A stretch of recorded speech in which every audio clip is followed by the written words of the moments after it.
యేసుక్రీస్తు ప్రభువారి పరిశుద్ధ నామములో మీకందరికీ శుభవందనాలు తెలియజేస్తున్నాను. గతించిన మాసమంతా దేవుడు మనలను కాపాడి మరొక నూతన మాసంలోనికి మనలను నడిపించిన దేవాతి దేవునికి మనందరి పక్షాన, మన కుటుంబాల పక్షాన దేవునికి కృతజ్ఞతాస్తుతులు చెల్లిస్తున్నాను.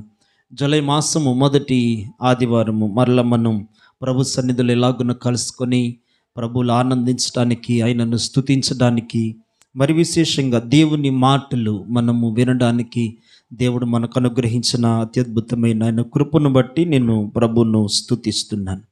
వాక్య సందేశంలోనికి మనము వెళదాము. అపోస్తులైన పౌలు కొలస్సీలకు రాసిన పత్రిక మొదటి అధ్యాయము 7-8 వచనాలు మనము చదువుకున్నాము. 7-8 వచనాలలో ఒక వ్యక్తి మనకు పరిచయం అవుతాడు. ఆ వ్యక్తి పేరు ఎపఫ్రా అనేటువంటి ఒక వ్యక్తి కనబడతాడు. ఈరోజు ఎపఫ్రా అనేటువంటి ఆ వ్యక్తిని గూర్చిన ధ్యానం మనం చేయాలని నేను ఆశపడుతున్నాను. పరిశుద్ధ గ్రంథములో ఎపఫ్రా అనేటువంటి ఈ వ్యక్తిని గూర్చి 3 ప్రత్యేక స్థలాలలో రాయబడింది. కొలసీలకు రాసిన పత్రికలో 2 పర్యాయాలు, ఫిలెమోనుకు రాసిన పత్రికలో 1 పర్యాయము, మొత్తం కలిపి 3 పర్యాయాలు మాత్రమే ఎపఫ్రా అనేటువంటి వ్యక్తిని గూర్చి రాయబడింది. ఈ 3 సందర్భాలలో చాలా క్లుప్తంగా రాయబడినప్పటికీ ఎపఫ్రా జీవితంలో శ్రేష్టమైనటువంటి లక్షణాలు మనకు కనబడతాయి.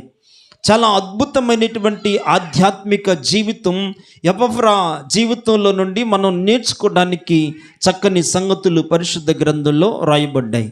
ఈరోజు నేను ఎపఫ్రా జీవితాన్ని గూర్చి మీకు వివరించాలని నేను ఆశపడుతున్నాను. 7వ వచనంలో ఇలాగున రాయబడింది, ఎపఫ్రా అను మా ప్రియుడైన తోడి దాసుని వలన మీరు ఈ సంగతులను నేర్చుకున్నారు. ఎపఫ్రా జీవితాన్ని చూచిన విశ్వాసులు కొన్ని ఆత్మీయ సంగతులను నేర్చుకోగలిగారని వాక్యం చెప్తుంది. ఎపఫ్రా జీవితం చక్కని ఆత్మీయ సందేశాన్ని సంఘానికి నేర్పించగలిగింది. ఎపఫ్రా యొక్క ఆధ్యాత్మిక లక్షణాలను చూచినటువంటి సంఘ విశ్వాసులు ఓ చక్కని ఆత్మీయ పాఠాన్ని ఆయన నుండి నేర్చుకోగలిగారు. ఆయన జీవితం చక్కని ఆధ్యాత్మికతను సంఘానికి నేర్పించగలిగింది. ఎపఫ్రా తన జీవితంలో నుండి తన జీవితాన్ని మాదిరిగా చూపించి చక్కని సంగతులు సంఘానికి నేర్పించగలిగాడు. సంఘానికి నేర్పించగలిగినటువంటి ఆత్మీయ జీవితం ఎపఫ్రాలో మనకు కనబడుతుంది. ఎపఫ్రా సంఘానికి ఆత్మీయతను నేర్పించగలిగాడు. ఈరోజు వాక్యం వింటున్న మన జీవితాలలో మనము కూడా మన తోటి సంఘానికి మన జీవితంలో నుండి ఆత్మీయ పాఠాలు నేర్పించగలగాలి. ఇంటిలో ఉన్న కుటుంబ సభ్యులకు కొన్ని ఆత్మీయ గుణగణాలు మనం నేర్పించగలగాలి. మనము ఇతరులకు మన జీవితంలో ఆధ్యాత్మికతను నేర్పించేటువంటి స్థితిలో మనం ఉండాలి. ఎపఫ్రా సంఘానికి నేర్పించగలిగాడు. ఈరోజు నీవు నేను సంఘానికి ఏమి నేర్పించగలుగుతున్నాము? మన ఇంటిలో ఉన్న కుటుంబ సభ్యులకు ఏమి నేర్పించగలుగుతున్నాము? మన గర్భాన పుట్టిన పిల్లలకు మనం ఏమి నేర్పించగలుగుతున్నాము? నేర్పించాల్సిన విశ్వాసి ఎవరైనా సరే మనము నేర్చుకొని ఉండాలి. మనము నేర్చుకొనిన దానిని మన పిల్లలకు నేర్పించగలగాలి, మన తోటి విశ్వాసులకు నేర్పించగలగాలి. నీలో ప్రార్థన అనుభవం లేదు, నీ పిల్లలకు ప్రార్థన ఎలా నేర్పించగలుగుతావు? పరిచర్య చేసే అనుభవం నీకు లేదు, పరిచర్య చేసే అనుభవాన్ని నీ పిల్లలకి ఎలా నేర్పించగలుగుతావు? నీలో ఉన్నటువంటి ఆధ్యాత్మికతని మాత్రమే పిల్లలకు నేర్పించగలుగుతావు. దేవుని వాక్యం అంటుంది, నీవు నేర్చుకొనిన తర్వాతనే ఇతరులకు నేర్పించగలుగుతావు, కానీ నీలో లేకుండా ఇతరులకు ఏమాత్రం కూడా నేర్పించలేవు. ఎపఫ్రా జీవితంలో నేర్పించదగినటువంటి ఆత్మీయ పాఠాలు ఉన్నాయి. ఆధ్యాత్మికమైనటువంటి జీవితం ఉంది, అందుచేత సంఘానికి నేర్పించగలిగాడు. అలా ఎపఫ్రా నేర్పించగలిగితే ఆ యేసుక్రీస్తు ప్రభువారు ఒక మాట చెప్పారు, ప్రయాసపడి భారము మోసుకొనుచున్న సమస్త జనులారా నా యొద్దకు రండి, నేను మీకు విశ్రాంతిని కలగజేస్తాను. నేను సాత్వికుడను, దీన మనసు గలవాడను గనుక మీ మీద నా కాడి ఎత్తుకొని నా యొద్ద నేర్చుకోండి అని యేసయ్య చెప్పగలిగారు. యేసయ్య ఎందుకు చెప్పగలిగారు? ఆయనలో ఆధ్యాత్మిక పరిపూర్ణత ఉంది, అందుచేత మీరు నేర్చుకోండి అని చెప్పగలిగాడు. అలాగే ఎపఫ్రా కూడా నేర్పించగలిగాడు. ఆ మాటని వాక్యం చెప్తుంది. వాక్యం 7వ వచనంలో, ఎపఫ్రాను మా ప్రియుడైన తోడి దాసుని వలన మీరు ఈ సంగతులను నేర్చుకున్నారు. ఎపఫ్రా జీవితం చక్కని పాఠాలు నేర్పించగలిగింది. ఈరోజు వాక్యం వింటున్న మన జీవితాల్లో మనము కూడా మన తోటి విశ్వాసులకు ఏమి నేర్పించగలుగుతున్నాము, మన పిల్లలకి మనం ఏమి నేర్పించగలుగుతున్నాము, మన తోటి విశ్వాసులకు మనం ఏమి నేర్పించగలుగుతున్నాము, మన జీవితం నేర్పించగలిగిన జీవితంగా ఉండాలని బైబిల్ గ్రంథం సెలవిస్తుంది. ఎపఫ్రా అనేటువంటి మాటకు ఆకర్షణీయమైన వాడు, సౌందర్యవంతుడు అని అర్థం. పేరుకు తగినట్టుగానే కొందరిని ఆకర్షించగలిగాడు. ఆయన జీవితాన్ని చూపించి, మాదిరి చూపించి కొందరిని ప్రభు తట్టు ఆకర్షించగలిగినటువంటి చక్కని విశ్వాస యోధుడు ఈ ఎపఫ్రా అనేటువంటి వ్యక్తి. ఈయన ఒక విశ్వాసి మాత్రమే కాదు, కొలసి పట్టణంలో ఈయన సంఘాన్ని కూడా స్థాపించాడు. ఈయన ఒక సంఘ కాపరి. ఈయన సంఘ కాపరిగా ఉంటూ సంఘానికి నేర్పించాడు, అన్యులైన వారికి నేర్పించాడు. తన జీవితంలో ఆయన నేర్చుకునేటువంటి ఆధ్యాత్మికతను సంఘానికి, సంఘేతరులకు ఆయన నేర్పించి అనేకులను ప్రభు కొరకు సంపాదించగలిగాడు. దేవుని ఉద్దేశం కూడా ఏంటనుకుంటున్నారు? ప్రభువును నమ్మిన మనం, ఆయన మార్గంలో నడుస్తున్నటువంటి మనం దేవుని యొద్ద నుండి నేర్చుకోవాలి. నేర్చుకునే దానిని సంఘానికి నేర్పించాలి, నేర్చుకునే దానిని పిల్లలకు నేర్పించాలి, నేర్చుకునే దానిని మన చుట్టూ ఉన్న వారికి నేర్పించాలి. మనం నేర్చుకొని ఇతరులకు నేర్పించి వారిని ప్రభు తట్టు మనం ఆకర్షించాలి. దేవుడు మోషే ద్వారా ఇశ్రాయేలులతో ఆ మాట చెప్తాడు. ఇదిగో మీరు వాగ్దాన దేశానికి వెళుతున్నారు, వాగ్దాన దేశానికి వెళుతున్న మీరు ఒక పని చేయాలి. నా నిబంధనలను మీరు గైకొనాలి, నా నీతి విధులను మీరు ఆచరించాలి, ధర్మశాస్త్ర కట్టడలను మీరు గైకొనాలి. ఆ దేశానికి వెళ్ళిన తర్వాత మీ కుమారులకును మీ కుమారుల కుమారులకును వాటిని నేర్పించాలి అని చెప్పాడు. ఎవరికి నేర్పించాలన్నాడు? మీ కుమారులకు నేర్పించాలి, మీ కుమారుల కుమారులకు అనగా మీ మనవళ్ళ తరానికి కూడా వాటిని మీరు నేర్పించాలి అన్నాడు. దేవుని ఉద్దేశం ఏంటనుకుంటున్నారు? మనం నేర్చుకుంటూ మన పిల్లలకు నేర్పించాలి, ఆ తరువాత మన పిల్లల పిల్లలకు కూడా మనము నేర్పించాలి. అలా నేర్పించగా వాళ్ళు ఆధ్యాత్మికతలో బలపడతారు, ప్రభువులు స్థిరపడతారు. మనం నేర్చుకున్న దానిని వారు కూడా నేర్చుకొని ప్రభు కొరకు సాక్షులుగా బ్రతుకుతారు. మనం మన పిల్లల తరానికి నేర్పించాలి, ఆ తరువాత తరము వారికి కూడా నేర్పించాలి, తోటి విశ్వాసులకు నేర్పించాలి, క్రైస్తవేతరులైన వారికి నేర్పించాలి. మనము ప్రభు దగ్గర నేర్చుకున్న ప్రతి అంశాన్ని లోకానికి నేర్పించి ప్రభు తట్టు మనము వారిని ఆకర్షించాలి. అలా ఆకర్షించిన ఆకర్షణీయమైన వ్యక్తియే ఎపఫ్రా అనేటువంటి వ్యక్తి. ఎపఫ్రా అనేటువంటి మాటకు ఆకర్షణీయమైన వాడు అని అర్థం. ఈరోజు ఎపఫ్రా సంఘానికి ఏమి నేర్పించగలిగాడు? కొన్ని మాటలు నేను మీ మనసుల్లో పెట్టే ప్రయత్నం చేస్తాను. ఎపఫ్రా సంఘానికి ఏమి నేర్పించాడు? ఈ ఎపఫ్రా బాహ్య సమాజానికి ఏమి నేర్పించాడు?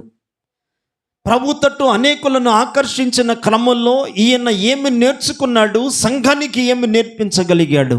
కొన్ని మాటలు ఈరోజు నేను మీ మనసుల్లో పెట్టాలని ఆశపడుతున్నాను. నా అనుదిన వాక్య ధ్యానంలో ఎపఫ్రాను గూర్చిన ధ్యానం నేను చేయగా పరిశుద్ధాత్మ దేవుడు నాకు నేర్పించిన 7 ఆత్మీయ సత్యాలు ఉన్నాయి. ఎపఫ్రా గురించి నేను 7 సంగతులు ఈరోజు నేను మీతో పంచుకొను, కానీ 4 సంగతులు నేను మీ మనసుల్లో పెట్టే ప్రయత్నం చేస్తాను. చాలా తక్కువ సందర్భాలలో తక్కువగానే ఎపఫ్రాను గురించి చెప్పబడినప్పటికీ ఎక్కువ ఆత్మీయ సత్యాలు ఎపఫ్రాను గురించి రాయబడ్డాయి. 7 సంగతులు వివరించ వీలు పడదు, కానీ ఎపఫ్రాను గురించి 4 సంగతులు ఈరోజు నేను మీ మనసుల్లో పెట్టే ప్రయత్నం చేస్తాను. మొట్టమొదటి సంగతి మనం ధ్యానం చేద్దాము. కొలస్సీయులకు రాసిన పత్రిక 1వ అధ్యాయం 8వ వాక్యాన్ని మనం చదువుకుందాం.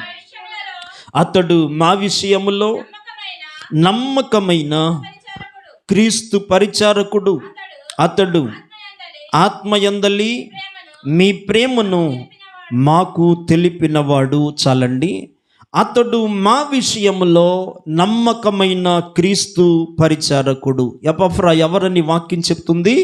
అతడు నమ్మకమైన క్రీస్తు పరిచారకుడు. ఈ మాట నా వెనక చెప్పండి. అతడు నమ్మకమైన క్రీస్తు పరిచారకుడు. ఎపఫ్రా వాస్తవానికి ఒక వ్యాపారస్తుడు. ఇతడు కొలసి అనేటువంటి ఒక పట్టణంలో నివాసం చేసేవాడు. ఇతను వ్యాపారం చేసుకుంటూనే ఒకసారి దేవుని వాక్యం చేత పట్టబడ్డాడు. అపోస్తలుడైనటువంటి పౌలు దేవుని వాక్యాన్ని ప్రకటిస్తుండగా విని యేసుక్రీస్తు ప్రభువారిని స్వకీయ రక్షకునిగా స్వీకరించాడు. స్వీకరించిన తొలిటి దినాల నుండి ఒక చక్కని తీర్మానం చేసుకున్నాడు. ఎపఫ్రా అనుకున్నాడు, ఇక మీదట నేను క్రీస్తు కొరకు ఒక పరిచారకుడిగా బ్రతుకుతాను, దేవుని పరిచర్య చేస్తాను. ఈ దేవుని పరిచర్య చేస్తున్న క్రమంలో నేను నమ్మకముగా దేవుని పరిచర్య చేస్తాను అని తీర్మానం చేసుకొని ప్రభువును స్వకీయ రక్షకునిగా అంగీకరించిన తొలిటి దినాల నుండి ఆయన ఒక చక్కని పాఠాన్ని సమాజానికి నేర్పించగలిగాడు. అతడు నమ్మకమైన క్రీస్తు పరిచారకుడు.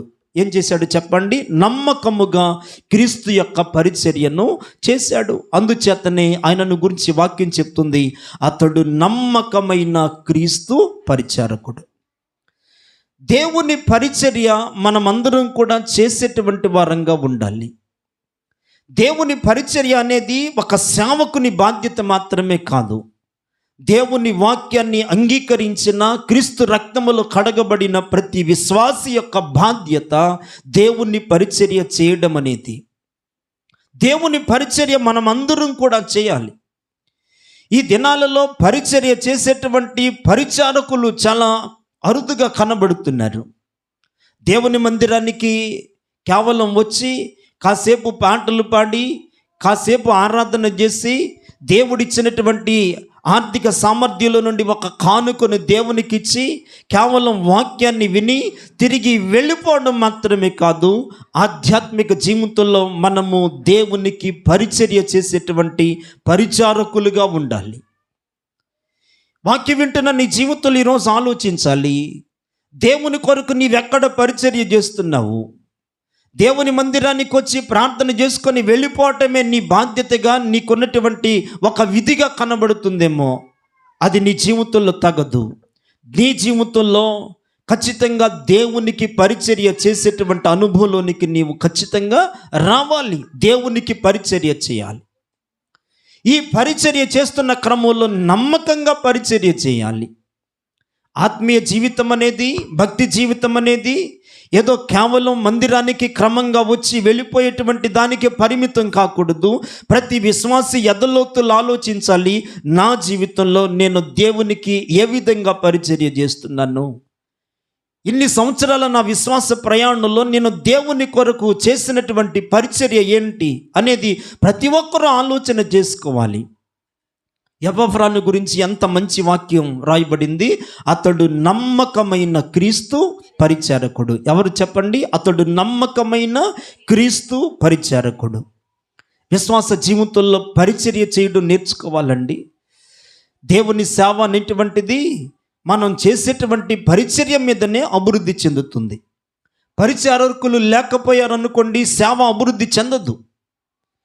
దేవుని సేవ అభివృద్ధి చెందాలన్నా, దేవుని కార్యాలు నీ జీవితంలో జరగాలన్నా అసలు మొదట నీవు పరిచర్య చేసేటువంటి అనుభవంలోనికి రావాలి. మోషేతో పాటు ఒక యవనస్తుడు ఉండేవాడు ఆ దినాలలో. అతని పేరు యెహోషువ. మోషేను వెంబడిస్తూ ఉండేవాడు. మోషే సీనాయి పర్వతం మీదికి ఎక్కి వెళ్ళిన నాడు ఇశ్రాయేలీలందరూ పాళెములో దూడను చేసుకొని విగ్రహారాధన చేస్తున్న నాడు విగ్రహారాధన వైపు వెళ్ళిపోకుండా యెహోషువ అనేటువంటి ఈ యవనస్తుడు మోషే రాక కొరకు కనిపెడుతూ వచ్చాడు. వాక్యంలో ఒక మంచి మాట రాయబడింది, మోషే పరిచారకుడైనటువంటి యెహోషువ. యెహోషువ ఎవరు చెప్పండి? మోషేకు పరిచారకుడు. విగ్రహారాధన చేస్తున్న ప్రజల వైపు వెళ్ళిపోకుండా మోషేతో ఉండి మోషేతో పాటు దేవుని పరిచర్య చేయాలని ఆరాటపడుతున్నటువంటి వ్యక్తి యెహోషువ. బైబిల్ గ్రంథంలో చాలా పర్యాయాలు రాయబడింది మోషే పరిచారకుడైనటువంటి యెహోషువ. యెహోషువ ఎవరు చెప్పండి? మోషే పరిచారకుడుగా బ్రతికాడు యెహోషువ. విచిత్రం ఏంటనుకుంటున్నారు? పరిచర్య చేసినటువంటి యెహోషువను దేవుడు గమనించాడు. మోషే తరువాత మోషే కుమారులకి నాయకత్వాన్ని ఇవ్వడానికి దేవుడు ఇష్టపడలేదు. ఎవరికి నాయకత్వాన్ని ఇవ్వడానికి ఇష్టపడ్డాడు? మోషేతో ఉండి పరిచర్య చేసినటువంటి యెహోషువకి దేవుడు నాయకత్వాన్ని ఇవ్వడానికి ఇష్టపడ్డాడు. కారణం ఏంటనుకుంటున్నారు? మోషేకు నమ్మకంగా పరిచర్య చేసినటువంటి పరిచారకుడే యెహోషువ. కాబట్టి మోషే పిల్లలకి భాగ్యం కలగలేదు. నాయకత్వపు లక్షణాలు అనేటువంటివి మోషే తర్వాత యెహోషువకి దేవుడిచ్చాడు. కారణం ఏంటనుకుంటున్నారు? యెహోషువ ఒక మంచి పరిచారకుడు. పరిచారకులనే దేవుడు హెచ్చిస్తాడు. పరిచారకులనే దేవుడు గొప్పగా వాడుకుంటాడు. పరిచారకులనే దేవుడు ఆశీర్వదిస్తాడు. పరిచారకులకే నాయకత్వాన్ని దేవుడు అప్పగిస్తాడు. మోషే తరువాత గొప్ప పరిచారకుడైనటువంటి యెహోషువ నాయకుడయ్యాడు. కారణం ఏంటనుకుంటున్నారు? అద్భుతమైన పరిచర్య యెహోషువ చేశాడు. మరొక మాట చెప్పాలనుకుంటున్నాను. షిలోహు దేవాలయం అది. షిలోహు దేవాలయంలో యాజకులుగా పనిచేస్తున్నటువంటి హొఫ్నీ, ఫీనెహాసులు యాజక ధర్మం సరిగ్గా చేయడం లేదు. వాళ్ళ తండ్రి గారు ఏలీ ఉన్నాడు, ఆయన కూడా వృద్ధాప్యానికి వచ్చాడు, కన్నులు కనబడడం లేదు. అక్కడ పరిచర్య అనేటువంటిది కుంటుబడిపోయింది. ఆ రోజుల్లో ఒక తల్లి సంతానం కావాలని విన్నవించుకుంది. దేవుడు ఒకరోజు మనవి ఆలకించాడు. ఆ తల్లి గర్భాన్ని తెరిచాడు. గర్భాన్ని తెరిచినటువంటి గర్భం తెరవగా ఒక కుమారుడు పుట్టాడు. ఆ కుమారుడికి తల్లి సమూయేలు అని పేరు పెట్టుకుంది. దేవునితో చేసుకున్న వడంబడికను బట్టి పాలు మరవగానే ఆ కుమారుని తీసుకొని వచ్చి మందిరంలో పెట్టి ప్రతిష్ఠ చేసి ఆ తల్లి వెళ్ళిపోయింది. తల్లి ఎక్కడో ఎఫ్రాయిము మన్యంలో ఉంటుంది. ఈ మందిరం దగ్గర తెలిసిన వాళ్ళు ఎవరు లేరు. యాజకులు సరిగా అక్కడ పనిచేసే వాళ్ళు కాదు. ఏలి వృద్ధాప్యం నుండి మంద దృష్టి కలిగిన వాడే బయట కూర్చున్నాడు. ఏమి చేయాలో పాలుపోని పరిస్థితుల్లో ఈ చిన్న పిల్లవాడిని గురించి వాక్యంలో రాయబడింది. ఆ బాలుడైన సమూయేలు నారతో నేయబడిన ఎఫోదును ధరించుకొని యెహోవాకు పరిచర్య చేస్తున్నాడు. దేవునికి స్తోత్రం చెప్పండి. దేవునికి పరిచర్య చేయడానికి ఆ తల్లి మందిరంలో విడిచిపెట్టింది. నారతో నేయబడిన ఎఫోదును ధరించుకొని యెహోవాకు చిన్న పిల్లవాడు పరిచర్య చేస్తున్నాడు. వాక్యంలో రాయబడింది, వచ్చేపోయే వారికి అందరికీ పరిచర్య చేసేవాడు సమూయేలు. మందిరంలో కావలసిన ఏర్పాట్లన్నీ చూసేవాడు సమూయేలు. అక్కడ మందిరాన్ని అందరూ నిర్లక్ష్యం చేయగా మందిరాన్ని లక్ష్యపెట్టి అద్భుతమైన పరిచర్య బాల్యప్రాయం నుండి చేస్తూ వచ్చాడు. పెద్దవాడయ్యాడు.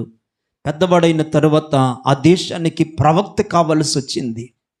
దేవుడు చూచాడు, దేశంలో ప్రవక్త అని పిలవబడడానికి యోగ్యమైన వాడు ఒక్కడు కనబడలేదు. దేవుడు మందిరంలో చూచాడు. మందిరంలో ఒక వ్యక్తి మందిరంలోనే పెరిగి పెద్దవాడయ్యాడు. ఆ సమూయేలును దేవుడు చూచాడు. దేవుడు అనుకున్నాడు, బాల్యప్రాయం నుండి నా కొరకు పరిచర్య చేసినటువంటి సమూయేలు నా ప్రజలకి మొట్టమొదటి ప్రవక్తగా ఎన్నుకుంటానని సమూయేలును దేవుడు ప్రవక్తగా ఏర్పాటు చేసుకున్నాడు. దేవునికి స్తోత్రం కలుగును గాక. పరిచారకుడను దేవుడు ప్రవక్తగా ఏర్పాటు చేసుకున్నాడండి. బాల్యప్రాయం నుండి చేసిన పరిచర్య వ్యర్థంగా పోలేదు. దేవుడు చూచాడు, తగిన సమయం వచ్చింది. సమూయేలు ప్రవక్తగా స్థిరపడిపోయాడు. వాక్యంలో రాయబడింది, దాను మొదలుకొని బెయేర్షెబా వరకు సమూయేలు ప్రవక్తగా స్థిరపడ్డాడని ఇశ్రాయేలు ప్రజలందరూ తెలుసుకున్నారు. దేవుని నామానికి మహిమ కలుగును గాక. కనుక పరిచర్య ఎంత అద్భుతమైన స్థితికి నిన్ను నడిపిస్తుందన్నది ఈరోజు నీవు అర్థం చేసుకోవాలి. మోషేకు పరిచారకుడు యెహోషువ గొప్ప నాయకుడు కాలేదా? దేవుని మందిరంలో ఉండి ఎఫోదును ధరించుకొని బాల్యప్రాయం నుండి యవ్వన ప్రాయం వరకు పరిచర్య చేసినటువంటి సమూయేలు యావత్ ఇశ్రాయేలు జనాంగానికి ప్రవక్త కాలేదా? పరిచారకులను దేవుడు విడిచిపెట్టడు. ఉన్నతమైనటువంటి స్థితిలో దేవుడు వాడుకుంటాడు. ఏలియా గొప్ప ప్రవక్త. ఏలియా ఒకరోజు ఎలీషా అనేటువంటి ఒక వ్యక్తిని పిలిచాడు. ఆ పిలిచిన సందర్భాన ఎలీషా నాగళ్ళు కట్టి తన ఎద్దులతో పొలములో దున్నుకుంటున్నాడు. ఏలియా పిలవగానే ఎలీషా అనేటువంటి వ్యక్తి ఆ ఎడ్లను విడిచిపెట్టేసి దేవుని సేవకుడు నన్ను పిలుస్తున్నాడని చెప్పి ఏలియాను వెంబడించటం ప్రారంభించాడు. ఏలియాను వెంబడిస్తున్న ఎలీషా ఏలియాకు చక్కని పరిచర్య చేశాడండి. వాక్యంలో రాయబడింది, ఏలియా చేతుల మీద నీళ్లు పోసినటువంటి ఎలీషా. ఏలియా చేతుల మీద ఏం పోసాడు చెప్పండి? నీళ్లు పోసాడు. నా వైపు చూడాలి. ఏలియా పిలిచాడు దేవుని సేవకులకు. ఏలియాని వెంబడిస్తున్న ఎలీషా ఏం చేస్తున్నాడు? ఏలియా చేతులు కడుక్కున్న ప్రతిసారి చేతుల మీద ఏం చేస్తున్నాడు చెప్పండి? నీళ్లు పోస్తున్నాడు, పరిచర్య చేస్తున్నాడు.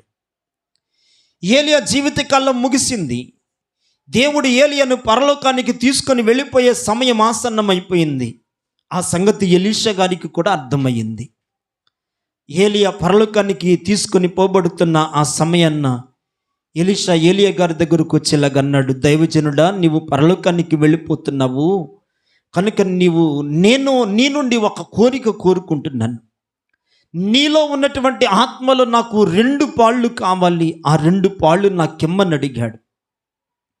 ఏలియా పరలోకానికి వెళ్ళిపోతూ ఉండగా ఏలియా మీదనున్న దుప్పటి క్రింద పడింది. ఆ దుప్పటిని భుజాన వేసుకొని ఎలీషా 2 ఆత్మ అభిషేకం కలిగి ఆయన ఏలియా చేసిన అద్భుతాల కంటే మరిన్ని శ్రేష్టమైనటువంటి అద్భుతాలు ఎలీషా చేశాడు. మీరు గమనించండి, ఏలియా తరువాత ఆ దేశంలో మరొక ప్రవక్త కావాలి అని దేవుడు ఆశపడినప్పుడు దేవునికి ఎవరు కనబడ్డారు అనుకుంటున్నారు? ఏలియా చేతుల మీద నీళ్లు పోసి పరిచర్య చేసినటువంటి ఎలీషా దేవునికి కనబడ్డాడు. కనుక మరలా ఏలియా స్థానంలో 2 అభిషేకాన్ని ఇచ్చి దేవుడు ఎలీషాను ప్రవక్తగా వాడుకున్నాడు. మీరు గమనించండి, మోషేకు పరిచారకుడిగా ఉన్న యెహోషువ మోషే తరువాత గొప్ప నాయకుడయ్యాడు. దేవుని మందిరంలో పరిచర్య చేసినటువంటి సమూయేలు ఇశ్రాయేలు ప్రజలకు ప్రవక్త అయ్యాడు. ఏలియా దగ్గర పరిచర్య చేసినటువంటి ఎలీషా ఏలియా తర్వాత 2 అభిషేకం కలిగి యావత్ ఇశ్రాయేలు ప్రజలకు గొప్ప ప్రవక్త అయ్యాడు.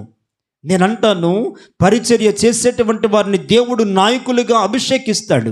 పరిచర్య చేసేటువంటి వారిని దేవుడు గొప్పగా వాడుకుంటాడు. పరిచర్య చేసేవారి జీవితాలలోనే దేవుడు ఆశ్చర్యకరమైన కార్యాలు చేస్తాడు. దేవుని మందిరములో పరిచర్య చేసేటువంటి వారముగా మనం ఉండాలి. ఓ చక్కని సంగతి మీ మనసులో పెడతాను. ఒకరోజు ఒక చక్కని వివాహ విందు జరుగుతుంది. ఆ విందుకి యేసుప్రభు వారు వచ్చారు. యేసుప్రభు వారితో పాటుగా యేసుప్రభు వారి తల్లి అయిన మరియ కూడా అక్కడికి వచ్చింది. యేసుప్రభు వారిని వెంబడించే 12 మంది శిష్యులు ఉంటారు. వాళ్ళు కూడా ఆ వివాహ విందుకు ఆహ్వానించబడ్డారు.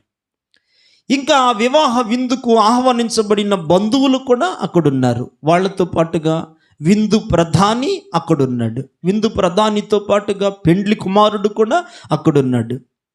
ఎంతమంది ఉన్నారు? వీళ్ళల్లో పరిచారకులు కూడా ఉన్నారు. చెప్పండి, ఎవరున్నారు? పరిచారకులు ఉన్నారు. పరిచర్య చేసేటువంటి పరిచారకుల మీద దేవుడు ఒక ప్రత్యేకమైన దృష్టి పెడతాడు. ఈ మాటను మీరు మనసులో పెట్టుకోనండి.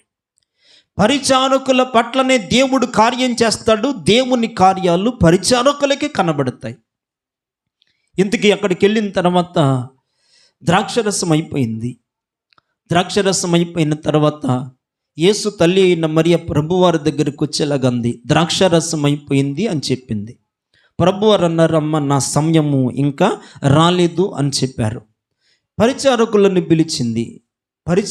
పిలిచి వాళ్ళతో ఒక మాట చెప్పింది. ఆయన మీతో చెప్పున్నది చేయండి అని చెప్పింది. మరియ తల్లి ప్రక్కకి వెళ్ళిపోయింది. శిష్యులు కూడా ప్రక్కనే ఉన్నారు. ఆ తర్వాత యేసు ప్రభువారు పరిచారకులకి చెప్తున్నారు. చెప్పండి, ఎవరికి చెప్తున్నారు? పరిచారకులకి చెప్తున్నారు. మీరు వెళ్ళండి, నీళ్లు ముంచుకొని వచ్చి ఆ బాణల్లో నింపండి, రాతి బాణల్లో నింపండి అని చెప్పాడు. వాళ్ళు వెళ్ళారు, నీళ్లను నింపారు. నీళ్లను నింపిన తర్వాత ప్రభువారు ఒక మాట చెప్పారు, మీరిప్పుడు ముంచి విందు ప్రధాని దగ్గరికి తీసుకొని పొండి అన్నారు. వాళ్ళు ముంచి విందు ప్రధాని దగ్గరికి తీసుకొని వెళ్ళారు. విందు ప్రధాని రుచి చూడగానే ఆ నీళ్లు ద్రాక్షరసముగా మారిపోయాయి. బైబిల్ గ్రంథంలో ఒక చక్కని మాట రాయబడింది. ఆ ద్రాక్షరసము ఎక్కడ నుండి వచ్చెనో ఆ నీళ్లు ముంచుకొని తీసుకొని పోయిన పరిచారకులకే తెలిసినది కానీ మరి ఎవరికి తెలియకపోయాను. నీరు ద్రాక్షరసంగా ఎప్పుడు మారింది అన్నది ఎవరికి తెలిసింది? పరిచారకులకే తెలిసింది. నా ప్రశ్న, శిష్యులకి ఎందుకు తెలియలేదు? అక్కడున్నటువంటి విందు ప్రధానికి ఎందుకు తెలియలేదు? అక్కడున్న యేసు తల్లి అయిన మరియకి ఎందుకు తెలియలేదు? బంధువులకు ఆహ్వానించబడిన బంధువులకి ఎందుకు తెలియలేదు? దేవుని కార్యాలనేవి పరిచారకులకే తెలుస్తాయి కానీ ఇతరులకు మాత్రం తెలియవు. దేవుని మందిరంలో దేవుని కార్యాలనేవి పరిచారకుల జీవితాల్లోనే జరుగుతాయి. కనుక ఈరోజు ఎపఫ్రా జీవితం మనకు నేర్పిస్తున్న ఆత్మీయ పాఠం ఏంటనుకుంటున్నారు? అతడు నమ్మకమైన క్రీస్తు పరిచారకుడు. చెప్పండి, అతను నమ్మకమైన క్రీస్తు పరిచారకుడు. దేవుని పరిచర్యను నమ్మకముగా చేసినటువంటి పరిచారకుడు. యెహోషువ పరిచారకుడు నాయకుడు కాలేదా? సమూయేలు ఒక పరిచారకుడు ప్రవక్త కాలేదా? ఎలీషా ఒక పరిచారకుడు, అతను ప్రవక్త కాలేదా? నీళ్లను ద్రాక్షరసముగా మార్చిన నాడు పరిచారకులే అద్భుతాన్ని కన్నులరా చూడలేదా? ఈరోజు నేను అంటాను, పరిచారకులను నిశ్చయంగా దేవుడు ఆశీర్వదిస్తాడు. వాక్యం నీతో మాట్లాడుతుండగా ఎంతవరకు నీ ఆత్మీయ జీవితంలో దేవునికి ఎప్పుడు పరిచర్య చేసావన్నది ఆలోచన చేయాలి. మనం పరిచర్య చేయాలండి. పరిచర్య చేయకుండా ఆశీర్వాదం రాదు. యేసుక్రీస్తు ప్రభువారు ఈ లోకానికి ఎందుకు వచ్చారు? ఆయన పరిచర్య చేయడానికే వచ్చాడు కానీ పరిచర్య చేయించుకోవడానికి రాలేదు. ఆయన చెప్పాడు, మనుష్య కుమారుడు పరిచారము చేయుటకే కానీ పరిచర్య చేయించుకున్నటకు ఆయన రాలేదు. దేవుడే ఈ లోకానికి వచ్చి మానవ జాతి విమోచన కొరకు ఆయన పరిచర్య చేసి మన కొరకు విమోచన క్రయధనముగా సిలువలో మరణించాడే. దేవుడే పరిచర్య చేయగా ఈరోజు దేవుని బిడ్డగా నీవు దేవుని కొరకు ఏమి పరిచర్య చేస్తున్నావన్నది ఆలోచన చేయాలి. నీ జీవితంలో పరిచర్యలో ఖచ్చితంగా వెనకబడ్డవని నీ అంతరాత్మ నీకు నేర్పిస్తుండ లేదా?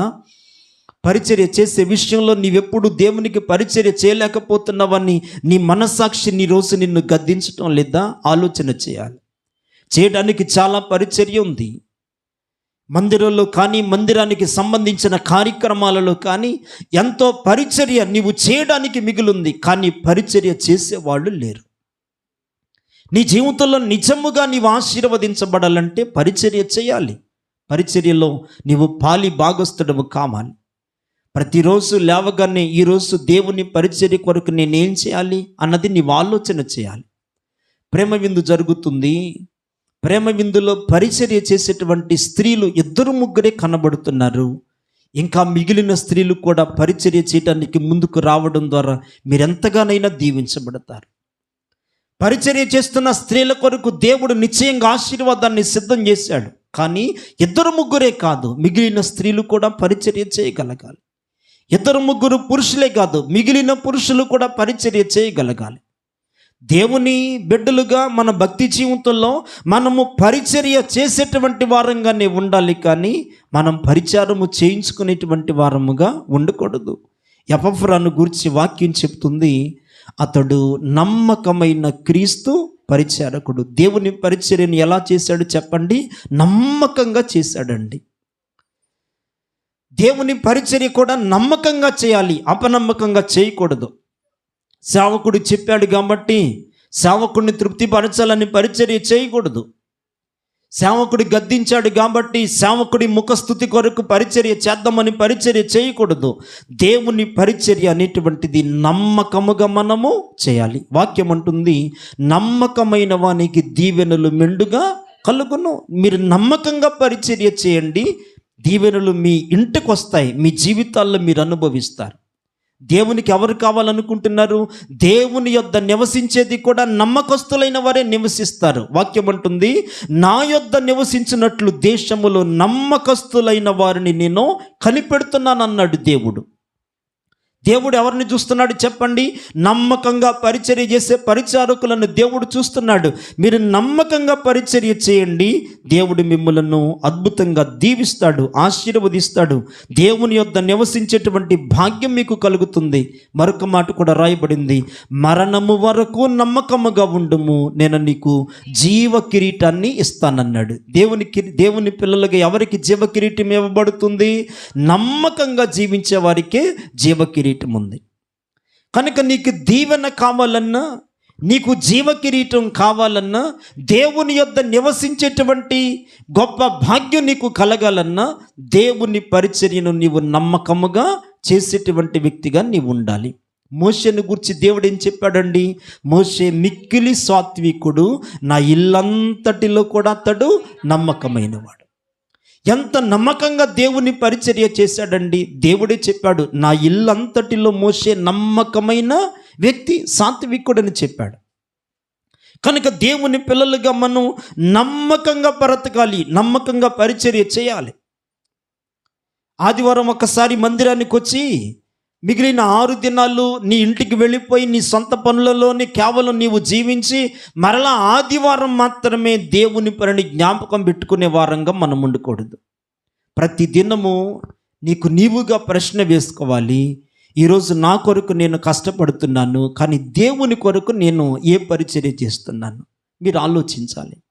నీ జీవితం దేవుని సేవలో, పరిచర్యలో ఒక పరిచారకుడిగా నీవు బ్రతకగలిగితే నీ తరువాత నీ పిల్లలు పరిచారకులు అవుతారు, నీ పిల్లల పిల్లలు పరిచారకులు అవుతారు. దేవుడు నీకు ఇచ్చిన ఆశీర్వాదం నీతో ఆగిపోదు. నీ పిల్లల పిల్లల తరాలు దేవుడు నీకు ఇచ్చే ఆశీర్వాదాన్ని ఖచ్చితంగా అనుభవిస్తారు. దేవుని ముందు రేపు నువ్వు నిలబడిన నాడు దేవుడు నిన్ను ఎలా అభినందిస్తాడో తెలుసా? బలా నమ్మకమైన మంచి దాసుడా, ఈ కొంచెములు నమ్మకముగా ఉన్నావు కాబట్టి నిన్ను అనేకమైన వాటి మీద నియమిస్తానని దేవుడు నిన్ను గొప్ప ఆశీర్వాదం ఇచ్చి తనతో పాటు నిన్ను కూర్చుండబెట్టుకుంటాడు. నమ్మకమైన మంచి దాసుడా అని దేవుడు నిన్ను పిలవబోతున్నాడు. కనుక దేవుడిచ్చిన ఈ పరిచర్యలో మనము నమ్మకస్తులుగా దేవుని యొక్క పరిచర్యను మనము చేయాలి. ఎపఫ్రా ప్రభువును నమ్మిన తర్వాత నమ్మకముగా పరిచర్య చేశాడు. ఆయన ఆ పరిచర్య జీవితాన్ని మాదిరిగా ఇతరులకు చూపించాడు. వాళ్ళు నేర్చుకున్నారు. వాక్యములు ఆయనను గురించి రాయబడింది, అతడు నమ్మకమైన క్రీస్తు పరిచారకుడు. దేవుని పరిచర్యను మనము నమ్మకంగా చేయాలి. ఆ పరిచర్యను నమ్మకంగా చేయడమే దేవుడు మన జీవితాల్లో మనము చేయాలని ఎదురు చూస్తున్నటువంటి ఒక అద్భుతమైనటువంటి అంశం. యేసన్న గారు ఒక మంచి పాట రాశారు. ఆయన మంచి అద్భుతమైన సేవా పరిచర్యను చేసినటువంటి దైవజనులు. ఆయన అన్నాడు, నీ పరిచర్యను తుదముట్టించుటే నా నియమమాయనే, నీ పరిచర్యను తుదముట్టించుటే నా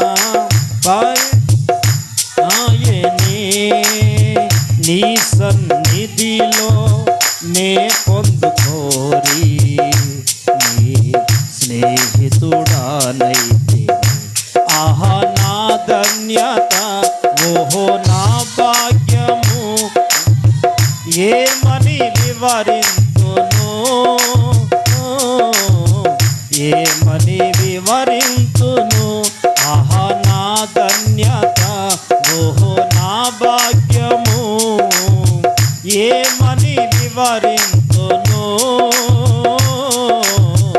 ఏమని వివరింతును, నేనెందుకని నీ సొత్తుగా మారితిని, యేసయ్యా నీ రక్తము చే కడుగబడినందున, నీ అనాది ప్రణాళికలో హర్షించెను నా హృదయ సీమా, ఆహా నా ధన్యత, ఓహో నా భాగ్యము, ఏమని వివరింతును,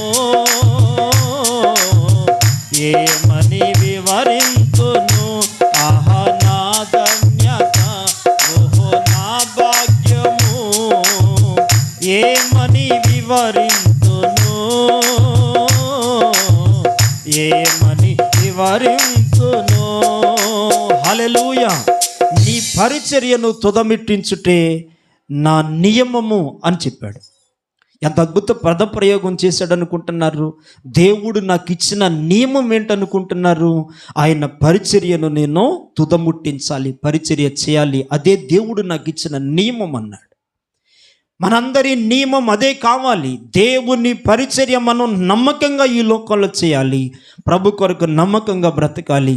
దేవుని ఎదుట నిలబడిన నాడు నమ్మకమైన నా పరిచారకుడని దేవుడు నిన్ను అభినందించి పరలోకానికి నిన్ను ఆహ్వానించాలి. అలా దేవుడు ఆశపడుతున్నాడు.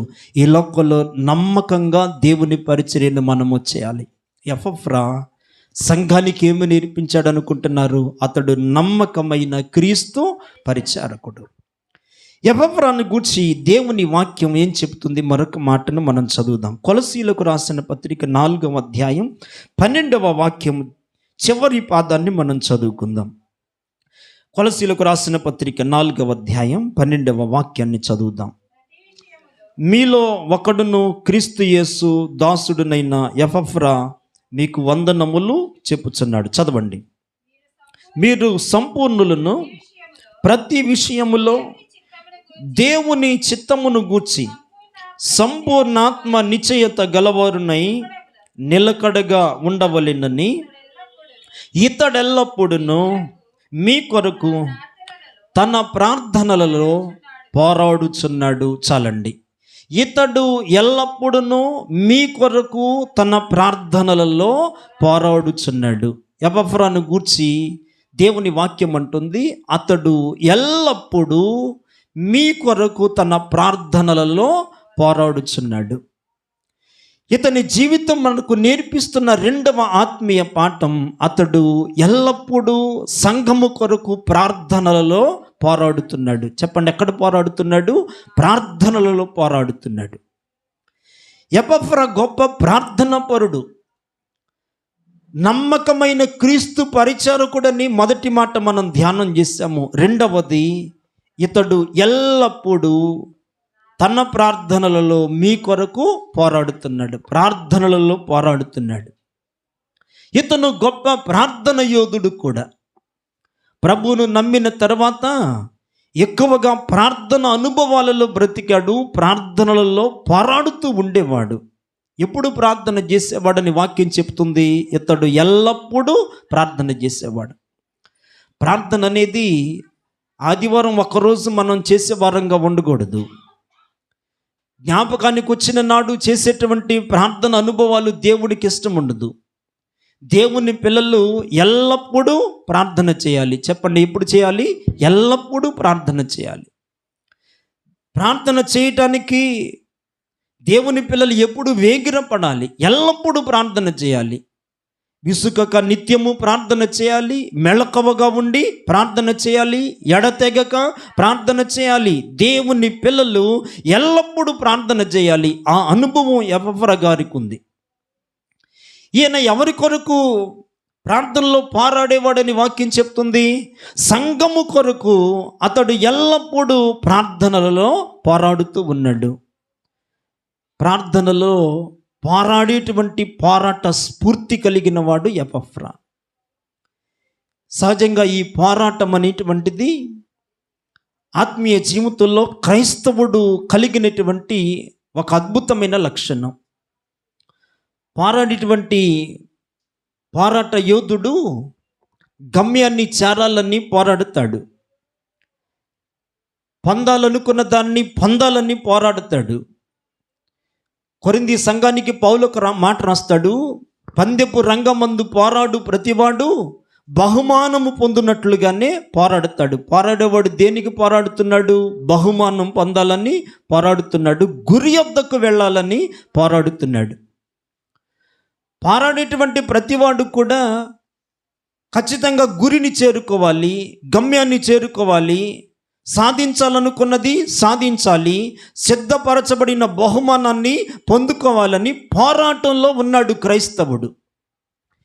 ఇలాంటి పోరాట పటిమ అనేటువంటిది మనం ప్రార్థనలో చూపించాలి. పోరాటం అనేది ప్రార్థనలో చూపించగలగాలి. చాలామంది ప్రార్థనలు చేస్తున్నారు కానీ పోరాటముతో కూడినటువంటి ప్రార్థన చేసేవారు తక్కువయ్యారు. ప్రార్థన చేస్తున్నప్పుడు దేవుడు సిద్ధపరిచిన దాన్ని పొందుకునే వరకు నేను ప్రార్థన చేస్తూనే ఉంటాను, గమ్యాన్ని చేరుకునే వరకు ప్రార్థన చేస్తూనే ఉంటాను.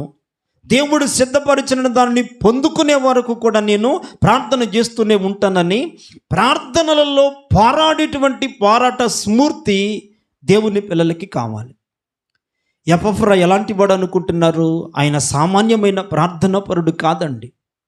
జ్ఞాపకానికి వచ్చిన నాడు ప్రార్థన చేసిన ప్రార్థన పరుడు కాదు. ఏదో అలవాటుగా అప్పుడప్పుడు ప్రార్థన చేసిన ప్రార్థన పరుడు కాదు. అతడు ఎల్లప్పుడూ మీ కొరకు తన ప్రార్థనలలో పోరాడుతున్నాడు. పోరాటము చేసినటువంటి ప్రార్థన పరుడు. దేవుని పిల్లలకి పోరాట స్ఫూర్తి ఉండాలి.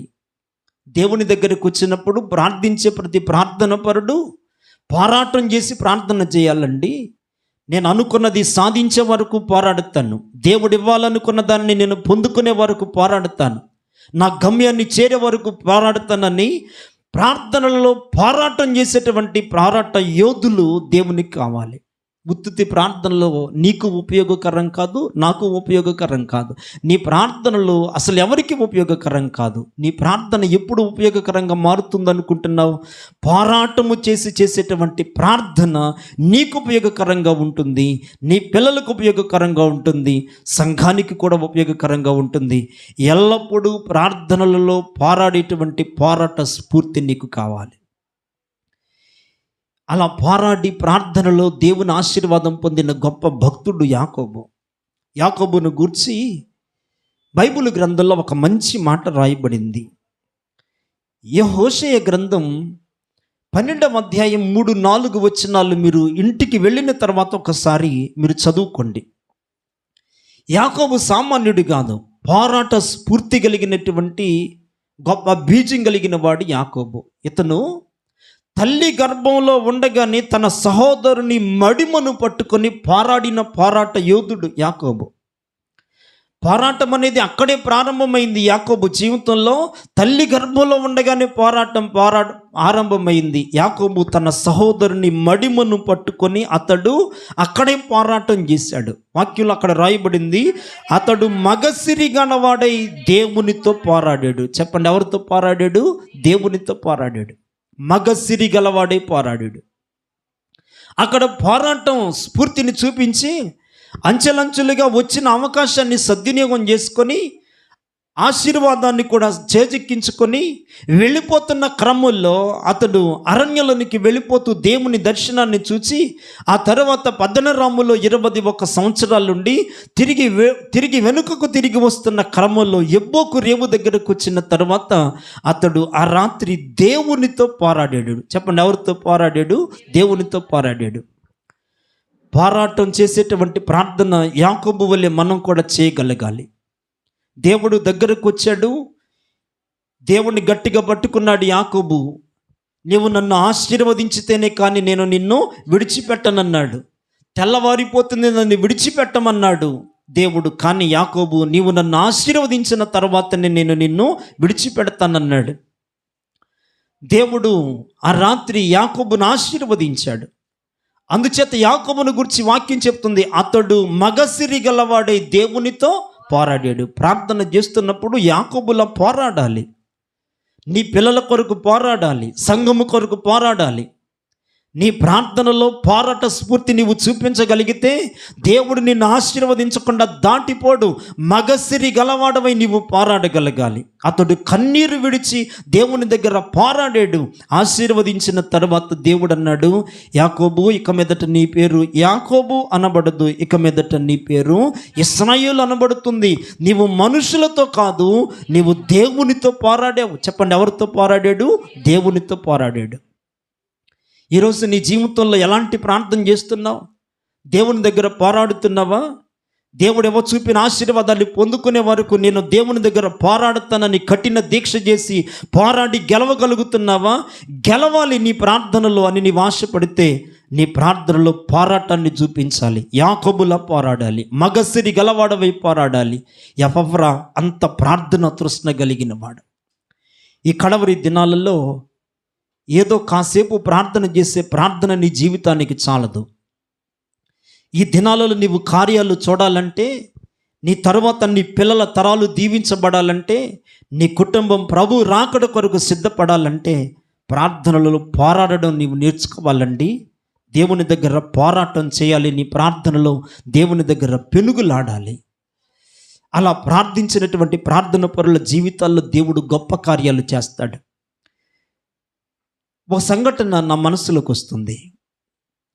కొన్ని సంవత్సరాల క్రితం జాన్ అనేటువంటి ఒక గొప్ప దేవుని సేవకుని జీవితంలో జరిగిన కార్యాన్ని మీ మనస్సులో పెట్టాలనుకుంటున్నాను. బ్రాహ్మణ మతంలో పుట్టినటువంటి ఈ వ్యక్తి 11 మంది సంతానాన్ని కలిగినటువంటి వ్యక్తి. పాఠశాలలో హిందీ టీచర్గా పనిచేసేవాడు. బ్రతకలేక బడి పంతులు అన్నటువంటి దినాలలో చాలని జీతం అతనికి వచ్చేది. ఆయన ఆ 11 మంది పిల్లల్ని, భార్యని పోషించుకోవటానికి చాలా ఇబ్బంది పడుతున్న దినాలవి. ఆ దినాలలో దేవుడు అతన్ని పిలిచాడు. జాన్, నీవు నా సేవ చేయాలి అని దేవుడు పిలిచాడు. దేవుడు పిలిచాడని తన కుటుంబ సభ్యులందరితో చెప్పాడు. దేవుని సేవకు నేను వెళ్ళిపోతున్నాను, దేవుడు నన్ను పిలిచాడు, నన్ను నరసాపూర్ అనేటువంటి ప్రాంతానికి వెళ్ళమన్నాడు, నేను వెళ్ళిపోతున్నాను అన్నాడు. కుటుంబ సభ్యులు, బంధువులు అందరూ కూడా హెచ్చరించారు. మన మతం ఏమిటి, మన నిష్ట ఏమిటి, మన మత ఆచారాలు ఏంటి, దేవుడు పిలిచాడని అదుగు ఆ తక్కువ జాతి వారు నమ్ముకున్న దేవుణ్ణి ప్రకటించడానికి వెళ్ళిపోతానంటున్నావు అని చెప్పి చాలామంది తన కుటుంబ సభ్యులు హెచ్చరించారు, కానీ వినలేదు. దేవుడు పిలిచాడు, నేను వెళ్ళిపోతున్నానని భార్య 11 మంది పిల్లల్ని తన అత్తగారింటి దగ్గర విడిచిపెట్టి పోషించడానికి ఇబ్బంది పడుతున్న క్రమంలో అతడు నరసాపూర్ అనేటువంటి ప్రాంతానికి సేవకెళ్ళాడు. సేవకెళ్ళి కట్టు బట్టలతో ఆయన సేవ చేసేవాడు. ఒక డ్రమ్ము తీసుకొని ఆ వీధుల్లో తిరిగి డ్రమ్ము కొడుతూ ఆయన స్వార్థను ప్రకటించేవాడు. ఆ బట్టలు చెమట బట్టి వాసన కొడుతున్నటువంటి ఆ సమయంలో ప్రక్కనే ఉన్నటువంటి కాలువలోనికి దిగి ఆ బట్టలు అక్కడ ఉతుక్కొని ఎవరూ లేకుండా చూచి ఆ బట్టలు ఒడ్డున ఆరేసుకొని మరలా ఆ నగ్న శరీరంతో ఆ నీళ్లలో కూర్చొని ఉండేవాడటండి. బట్టలు ఆరే వరకు ఆ నీళ్లలో ఉండి, బట్టలు ఆరిన తర్వాత మరలా ఒడ్డుకొచ్చి ఆ బట్టలు వేసుకొని మరలా ఆ వీధుల్లో తిరుగుతూ స్వార్థ ప్రకటించేవాడటండి. జాన్ అనేటువంటి ఆ దైవజనుడు చేస్తున్నటువంటి ఆ సేవను దేవుడు చూశాడు. అతను ఎంత ప్రార్థన పరుడు అనుకుంటున్నారు? పగటి వేళ సత్యస్వార్తను ప్రకటించి రాత్రి బస్ స్టాపులలో మోకాళ్ళేసి ప్రార్థన చేసుకునేవాడటండి. ఆ రోజుల్లో ఉండటానికి సరైన వసతి లేకపోతే ఆ నరసాపూర్ అనేటువంటి ప్రాంతంలో ఒక స్త్రీ ఎవరో ఆ ఒక ఇంటిలో ఉరిపెట్టుకొని చనిపోయిందటండి. ఆ ఇంటి వారిని అడిగాడట, నేను ఉండడానికి కనీసం ఆ ఇల్లు ఇవ్వండి.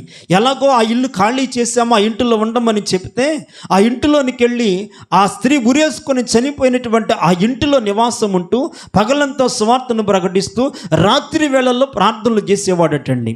ప్రక్కకెళ్ళి పల్లేరుకాయలు కోసి తెచ్చుకొని ఆ క్రింద పోసుకొని పల్లేరుకాయల మీద మోకరించి ఏడుస్తూ ప్రార్థన చేస్తూ ఉంటే కళ్ళ నుండి కన్నీళ్లు గారుతూ ఉంటే, మోకాళ్ళ నుండి రక్తం కారుతూ ఉంటే ఆ రక్తపు మడుగులో పడి దేవునికి ప్రార్థన చేసేవాడటండి.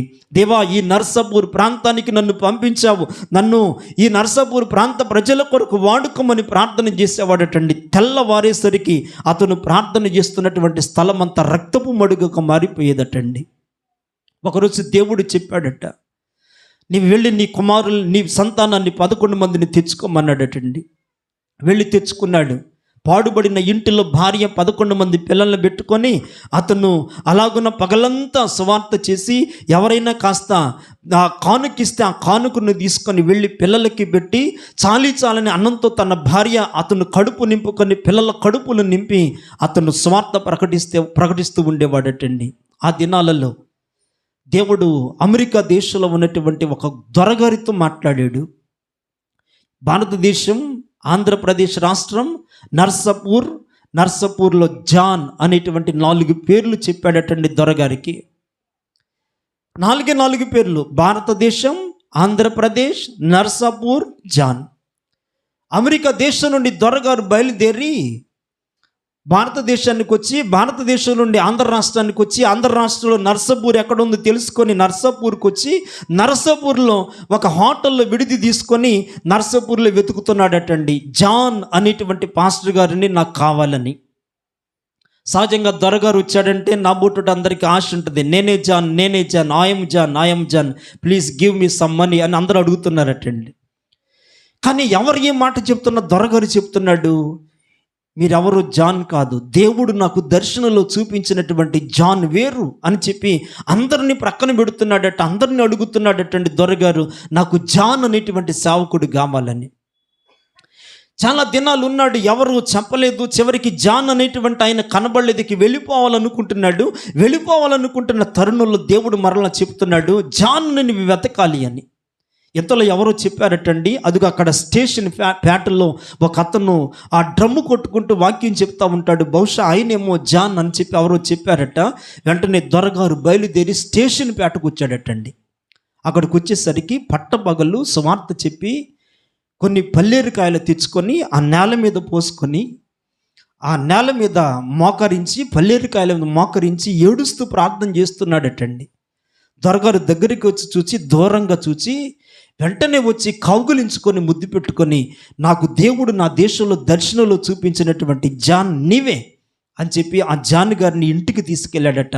ఆ పాడుబడిన కొంపకు తీసుకెళ్ళి ఆ జాన్ గారితో ఆ దొరగారు చెప్పాడట, దేవుడు నీ పట్ల గొప్ప ప్రణాళికను కలుగున్నాడు, నీ సంతానం పట్ల ప్రణాళికను కలుగున్నాడు, నీవు సేవ చేయమని చెప్పి నర్సాపూర్లో 2 ఎకరాల స్థలాన్ని ఆ దొరగారు కొనిచ్చి వెంటనే మందిర నిర్మాణాన్ని చేపించి అక్కడ పెద్ద క్వార్టర్స్ని నిర్మాణం చేయించి దొరగారు మరలా వెళ్ళిపోతూ చెప్పాడట, నేను వెళుతున్నాను, నేను వెళ్ళి మరలా వస్తాను, నీవు నీ పిల్లలు ఇక ఆకలికి ఏమాత్రం ఇబ్బంది పడాల్సిన అవసరం లేదు, లేచిన తర్వాత మీరు సేవ చేస్తూ ఉండాలని చెప్పి దేశానికి వెళ్ళిపోయాడటండి.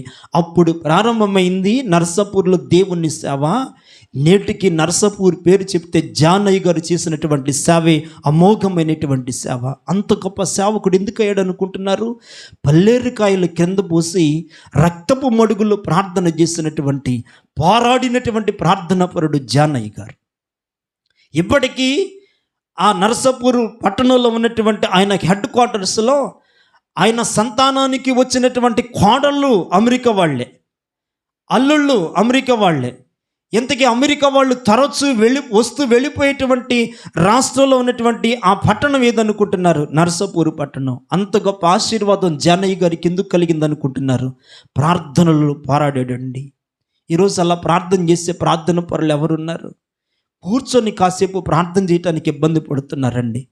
3 దినాలు ఉపవాస ప్రార్థనలు పెడితే 3 దినాలు ఇక్కడ ఉండడానికి ఇబ్బంది పడిపోయారు. ప్రార్థనలో పోరాడలేని నీ జీవితంలో ఆశీర్వాదాలు ఎలా వస్తాయండి? కనుక ఎపఫ్రా మనకు నేర్పిస్తున్న ఆత్మీయ పాఠం ఏంటనుకుంటున్నారు? అతడు మీ కొరకు ఎల్లప్పుడూ ప్రార్థనలలో పోరాడుతున్నాడు. ఏం చేస్తున్నాడు చెప్పండి? పోరాటముతో ప్రార్థన చేస్తున్నాడు. నా దేవుని బిడ్డలారా, జాన్ హైడ్ యొక్క చరిత్ర కూడా నాకు జ్ఞాపకం వస్తుంది. అమెరికా దేశం నుండి పంజాబ్ రాష్ట్రానికి వచ్చాడు జాన్ హైడ్ అనే దైవజనుడు. భాష నేర్చుకొని పగలంతా సువార్త చెప్పేవాడు, రాత్రి వేళల మోకరించి ప్రార్థన చేసేవాడు. దేవా, పంజాబ్ పట్టణాన్ని నీ కొరకు రక్షించండి అని ప్రార్థన చేసేవాడు. అతడు చేసిన ప్రార్థనల ఫలితంగా ఆయన మోకాళ్ళు కొంతకాలానికి ఒంటె మోకాళ్ళులా మారిపోయాయటండి. ఆయన మోకాళ్ళు ఒంటె మోకాళ్ళులా మారి నడవడానికి కూడా ఇబ్బంది పడేవాడట. అంతగా ప్రార్థనలు చేశాడు. ఆయన చేసిన ప్రార్థనల ఫలితంగానే పంజాబ్ రాష్ట్రం రక్షించబడింది. దేవుడు సాధు సుందర్ సింగ్ని లేపాడు. అదే రాష్ట్రంలో దైవజనుడైనటువంటి మరి భక్తి సింగ్ అయ్యగారిని దేవుడు లేపాడు. జాన్ హైడ్ చేసినటువంటి ప్రార్థనల ఫలితంగా గొప్ప స్వార్థ ప్రకటన ఆ రాష్ట్రంలో జరిగింది. దేవుని బిడ్డలారా, జాన్ హైడ్ ఎలాంటి ప్రార్థన పరుడు అనుకుంటున్నాడు? మోకాళ్ళు నలుపెక్కి ఒంటి మోకాళ్ళులా మారిపోయినటువంటి గొప్ప ప్రార్థనా పరుడు, పోరాటం చేసినటువంటి ప్రార్థనా పరుడు. నేను అంటాను, మన మోకాళ్ళు నలుపు అవ్వాలి, మన ముఖాలు వెలిగించబడాలి.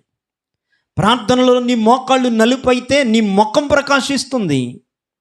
40 దినాలు మోషే ప్రార్థనలో కనిపెట్టి దేవునితో మాట్లాడాడు.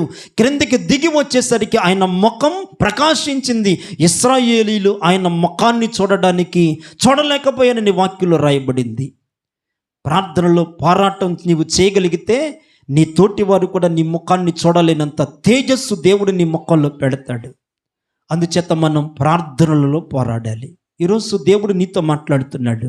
నీవు ఎంతసేపు ప్రార్థన చేయగలుగుతున్నావు? ప్రార్థనలో పోరాడగలుగుతున్నావా? ప్రసవవేదన పడగలుగుతున్నావా? మగసిరి గలవాడవై ఆశీర్వాదం పొందే వరకు, గమ్యాన్ని చేరుకునే వరకు, దేవుడిచ్చిన ఆశీర్వాదాన్ని పొందుకునే వరకు పోరాటం చేసి గెలవగలుగుతున్నావా? ఆలోచన చేయాలి. కేవలం నామమాత్రపు ప్రార్థన పరులు కాదు ఈ దినాలలో దేవునికి కావలసింది. పోరాడేటువంటి ప్రార్థన యోధులు దేవునికి కావాలి. అలా సంఘం కొరకు అద్భుతంగా పోరాడినటువంటి గొప్ప ప్రార్థన పరుడే ఎపఫ్రా. ఆయనను గురించి రాయబడింది, ఇతడు ఎల్లప్పుడూ మీ కొరకు ప్రార్థనలలో పోరాడుతున్నాడు. ప్రార్థనలో పోరాడాడు. అది ఆయన సంఘానికి నేర్పించాడు. మొట్టమొదటి మాట చెప్పండి, అతడు నమ్మకమైన క్రీస్తు పరిచారకుడు. అది సంఘానికి నేర్పించాడు, మంచి పరిచర్య చేశాడు. రెండవది, అతడు ఎల్లప్పుడూ మీ కొరకు తన ప్రార్థనలలో పోరాడుతున్నాడు. పోరాడుతూ ప్రార్థన చేశాడు. అంత ప్రార్థన పరుడు. అతనిని గురించి మరొక మాట రాయబడింది. ఆ మాట మనం చదువుకుందాం. కొలస్సీ పత్రిక 4వ అధ్యాయం 13వ వాక్యాన్ని కూడా మనం చదువుకుందాం. ఇతడు మీ కొరకును, లవొదికయ వారి కొరకును, హియరాపోలి వారి కొరకును బహు ప్రయాసపడుచున్నాడని ఇతనిని గూర్చి సాక్ష్యం ఇచ్చుచున్నాను. చాలండి. ఇతనిని గూర్చి మరొక మాట వాక్యం సెలవిస్తుంది, ఇతడు బహు ప్రయాసపడుచున్నాడని ఇతనిని గూర్చి సాక్ష్యం ఇస్తున్నాను అన్నాడు పౌలు. ఇతను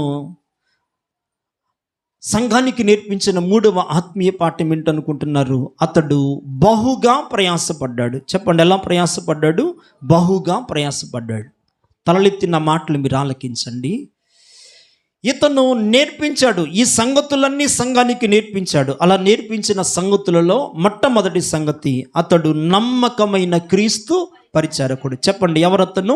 నమ్మకమైన క్రీస్తు పరిచారకుడు. రెండవది, ఇతడు ఎల్లప్పుడూ మీ కొరకు ప్రార్థనలలో పోరాడుతున్నాడు. ప్రార్థనల్లో పోరాడినటువంటి ప్రార్థన పరుడు. మూడవది, ఇతడు బహుగా ప్రయాసపడుతున్నాడు. చెప్పండి, ఎలా ప్రయాసపడుతున్నాడు? బహుగా ప్రయాసపడుతున్నాడు. దేవుని కొరకు ఎపఫ్రా ఎంత ప్రయాసపడ్డాడన్నది ఒక మాట చెప్పి నేను ముగిస్తాను. 4 విషయాలు చెప్పను, 3 మాటలే నేను చెప్తాను. ఎపఫ్రా దేవుని కొరకు ఎంత ప్రయాసపడ్డాడు అనుకుంటున్నారు? కొద్దిగా ప్రయాసపడలేదు.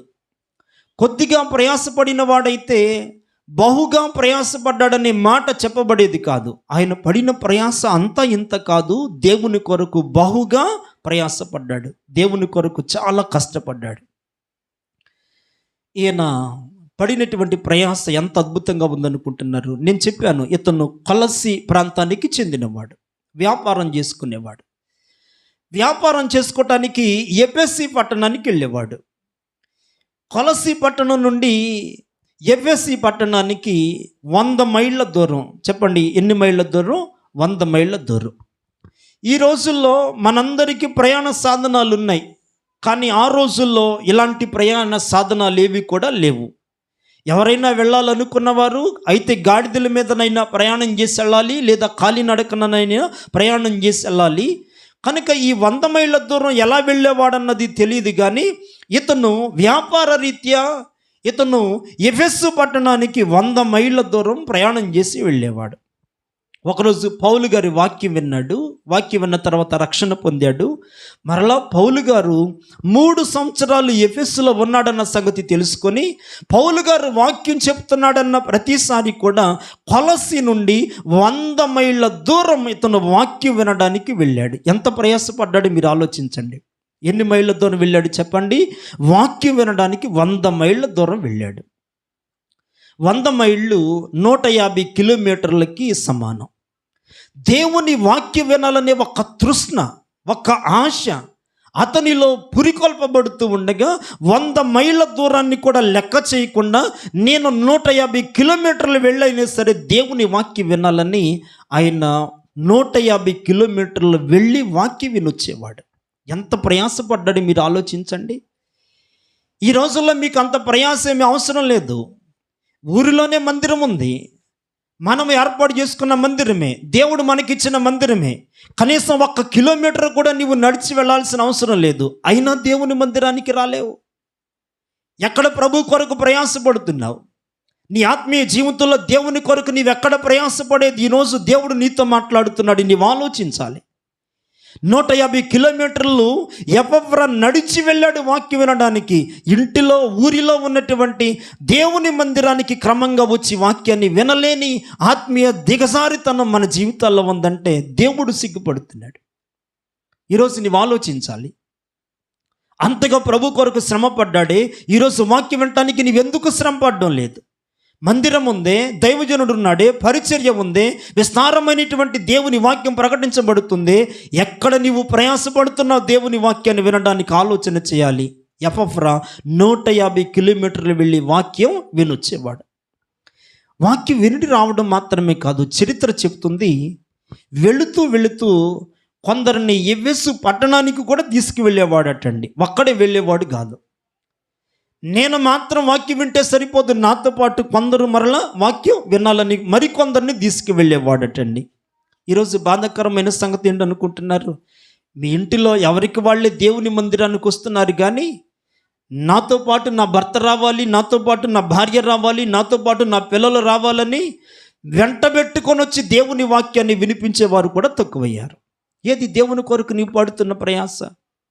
ఎవరు అనుకున్నాడు, నేను వెళితే కాదు నాతో పాటు మరికొందరిని తీసుకువెళ్ళాలని వాక్యం వినిపించడానికి అంత దూరం తీసుకెళ్ళి వాక్యం వినిపించేవాడటండి. చరిత్ర చెప్తుంది, ఎపఫ్రా కొంతమందిని తీసుకెళ్తూ దారి ఖర్చులు కూడా ఆయన భరించుకునేవాడటండి.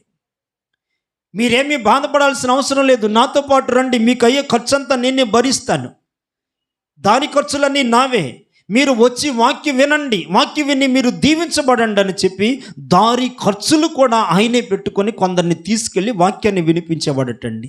మీకు దారి ఖర్చులు ఏమీ లేవు కదండి. ఇంటి దగ్గర నుండి బయలుదేరింది మొదలు ఒక 10 నిమిషాల్లో వాక్యం వినడానికి దేవుని మందిరానికి వస్తారు, ఖర్చులు లేవు, అయినా కూడా దేవుని కొరకు మీరు ప్రయాసపడలేకపోతున్నారే. మరొక మాట చెప్తాను, ఎపఫ్రా 3 సంఘాలు కట్టాడండి. ఎన్ని సంఘాలు కట్టాడు చెప్పండి? 3 సంఘాలు కట్టాడు. ఆ సంఘాల పేర్లు ఇక్కడ రాయబడ్డాయి.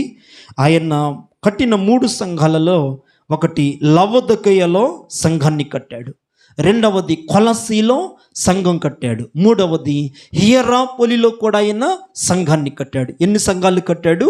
3 సంఘాలు కట్టాడు. ఈరోజు నేను అంటాను, మీరు సంఘాలు కట్టకపోయినా కనీసం సంఘానికి క్రమంగా వచ్చి మీరు దీవించబడితే అదే దేవుడు నీ నుండి కోరుకునేది. దేవుని కొరకు కనీసం ఆ మాత్రం ప్రయాసపడలేవా? ఇతను ఎలాంటి ప్రయాసపడుతున్నాడు చెప్పండి? అతడు బహుగా ప్రయాసపడుతున్నాడండి. ఆ ప్రయాస మీరు అంతగా ప్రయాసపడలేకపోయినా కొంతైనా కనీసం ప్రయాసపడాలి కదా దేవుని కోసం. దేవుని వాక్యాన్ని వినడానికి అంత దూరం వెళ్ళి కొందరిని తీసుకెళ్ళి ఖర్చులు ఆయనే భరించి 3 సంఘాలు కట్టాడు. లవొదికయలో ఒక సంఘం కట్టాడు, కొలసీలో ఒక సంఘం కట్టాడు, అలాగే అతను హియరాపోలిలో కూడా ఒక సంఘాన్ని కట్టాడు. 3 సంఘాలు స్థాపించినటువంటి గొప్ప విశ్వాసి ఎపఫ్రా అనేటువంటి వ్యక్తి. ఈరోజు ఆయన జీవితంలో 3 మాటలు మీరు మనసులో పెట్టుకోండి. అతను సంఘానికి 3 ఆత్మీయ సత్యాలు నేర్పించాడు. మొట్టమొదటిది, అతడు నమ్మకమైన క్రీస్తు పరిచారకుడు. రెండవది, ఇతడు ఎల్లప్పుడూ మీ కొరకు ప్రార్థనలలో పోరాడుచున్నాడు. మూడవది, అతడు బహుగా ప్రయాసపడుతున్నాడు. ప్రయాసపడినటువంటి వ్యక్తి ఎపఫ్రా. మన జీవితాల్లో కూడా ఈ 3 లక్షణాలు కలిగి ఉండండి. సంఘానికి నేర్పించండి, సమాజానికి నేర్పించండి, మీ పిల్లలకు నేర్పించండి. మీరు నేర్పించిన దాన్ని మీ పిల్లలు నేర్చుకొని తర్వాత తరము వారికి నేర్పిస్తారు. నీ తరువాత తరాలు దీవించబడతాయి. మనము నేర్పించే వారంగా ఉండాలి. ఎపఫ్రా మనకేం నేర్పిస్తున్నాడు? మొట్టమొదటిది, నమ్మకమైన క్రీస్తు పరిచారకుడు. రెండవది, అతడు ఎల్లప్పుడూ మీ కొరకు ప్రార్థనలలో పోరాడుతున్నాడు. మూడవది, అతడు మీ కొరకు బహుగా ప్రయాసపడుతున్నాడు.